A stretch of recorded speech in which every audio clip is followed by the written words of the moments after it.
ወገኖቼ በእግዚአብሔር ፍጹም ሰላም እላችኋለሁ። እንደምን ከረማችሁ? ኧረ እንደምን አደራችሁ? ምነው እናንተ ባትሪ ለው አለ በጠዋት።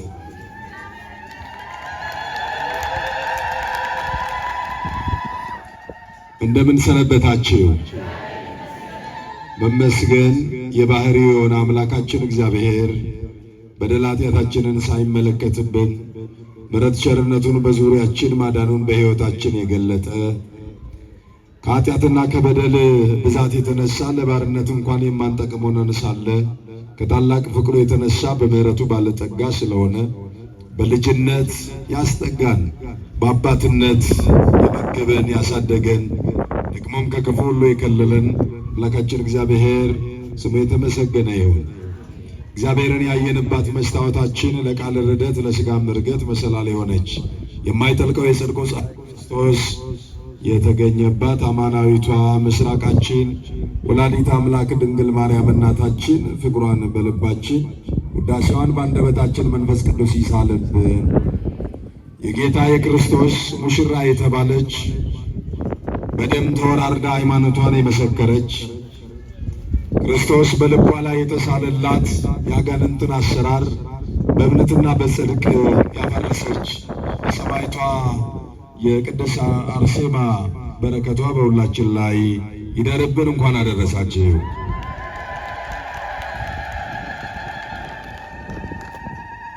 እነርሱ በእምነት ድል ነሱ።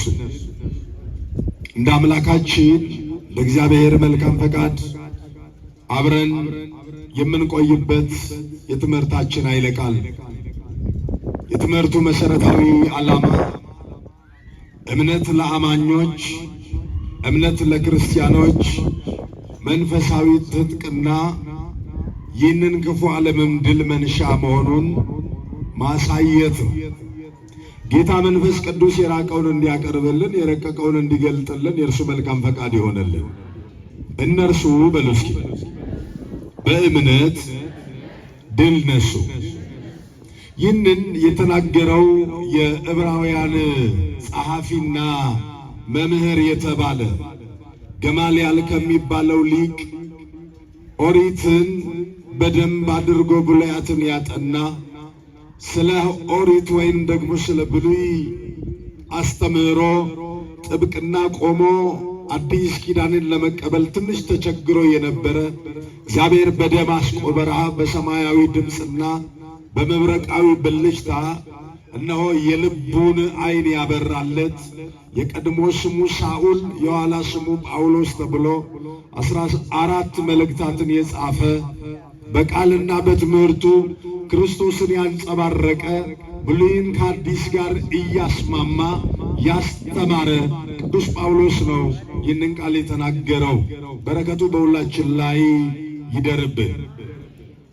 ኢሳኒ አመንቲዳን እንጂፈተኒ ሰገሌ ከነርገኑ ኢብሮተ ብቆና ኩደቶኮ ለኮብስ ሶዶሚ ሰዲ ጉባን ጀቸ ከነከንዱበቴ መቃሳ ጀልቀባቲን ሳውል ከንጀደሙ ቦደረትሞ ጳውሎስ ከንታይ ገሞጂ ደማስቆ ኬሰቲ ዋቀዮ ጎዳንሲሱማራ ተጃጅላ ወንጌላ ሰታሰሴ ነመኒ ዋመቴ ቁልቁሉ ጳውሎስቱ ኢብሮተት ዱበተ ዋንስ ነጃይቡ ኢብሮታ ከንጀደመኒ ኡመተ እስራኤል እስራኤሎኒ ቆቅኒሳኒ ኤኙማንሳኒ ኢብራውማዳን ኢብሰመ ዋን ተይፍ ኢብሮታ ጀዴቱ ዱበት ማሊፊ ሴረ ከቁም ወፋሰና ዱቢ ደርቤ ሰና እስራኤሎኒ ሴራን ዋን ቤከኒፍ ሴና ደርቤ ካሴቱ አመንታናን የሮሳን ጀጀቤስ አመንታናን የሮሳን በርሲሱ አርጊን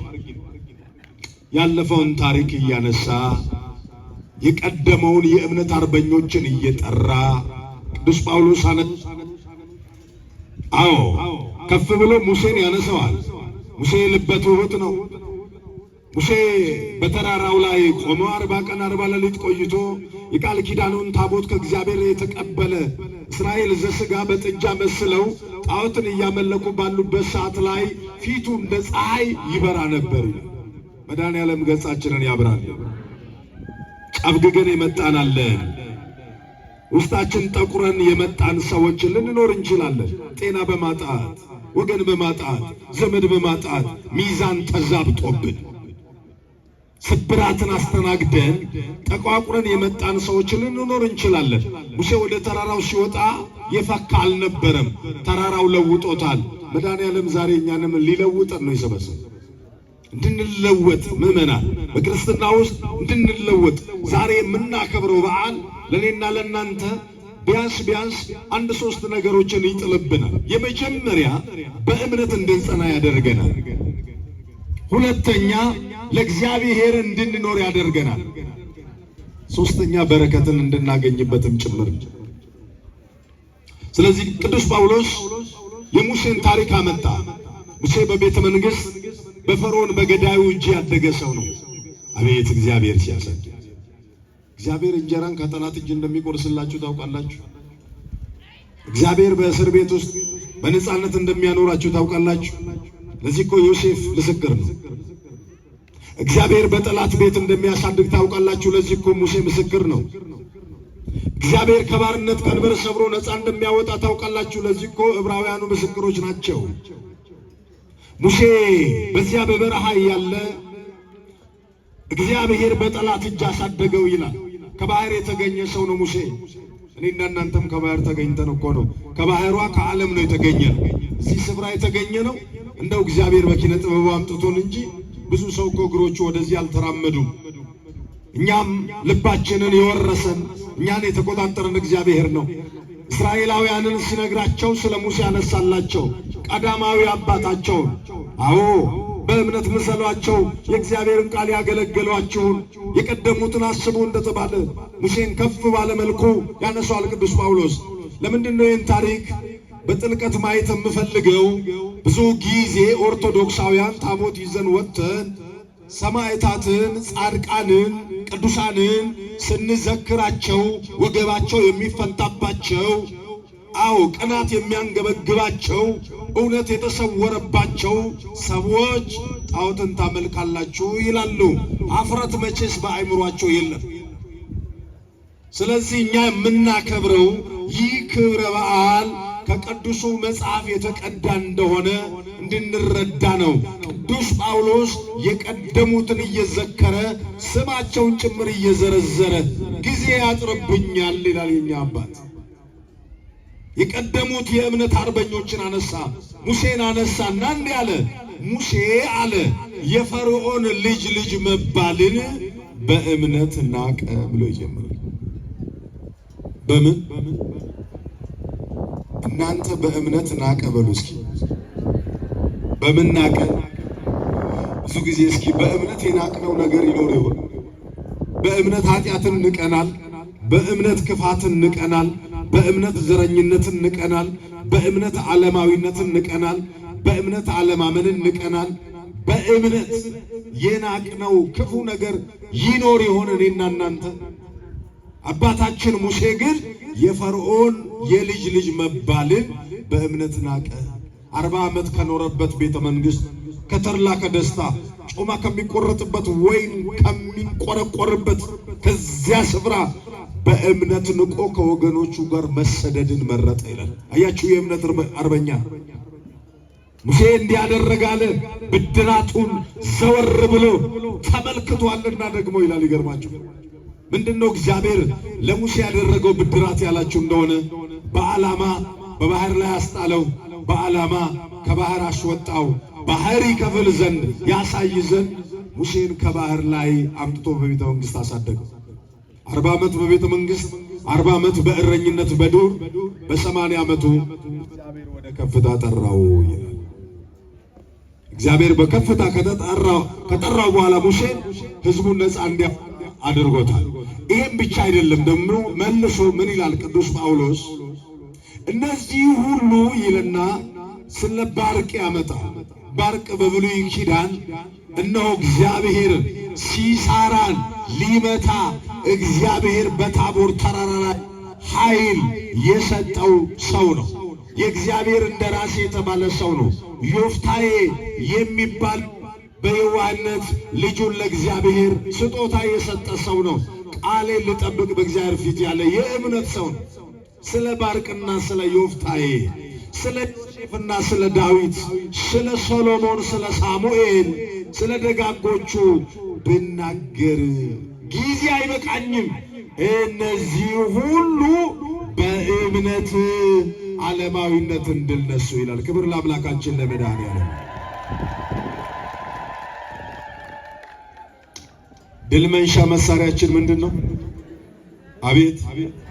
ድል መንሻ መሳሪያችን እምነት ነው። ማንን ማመን? አረ ማንን ማመን? አብርሃም በዚያ በጨለማ ዘመን ጣዖትን ድል አድርጎ ዘመዴን አዝማዴን ጨርቄን ማቄን ሳይል የወጣው እምነትን ታጥቆ ነው። እምነት ማለት በፍጹም በእግዚአብሔር ላይ ተስፋ ማድረግ ማለት ነው። እምነት ማለት ስለሚዳሰሰው ጉዳይ ስለማይዳሰሰው ጉዳይ እንደሚዳሰስ መቁጠር ነው። እምነት የራቀውን ማቅረቢያ ነው። ጂፒኤስ ነው እምነት። እምነት የረቀቀውን ማጉሊያም ጭምር ነው።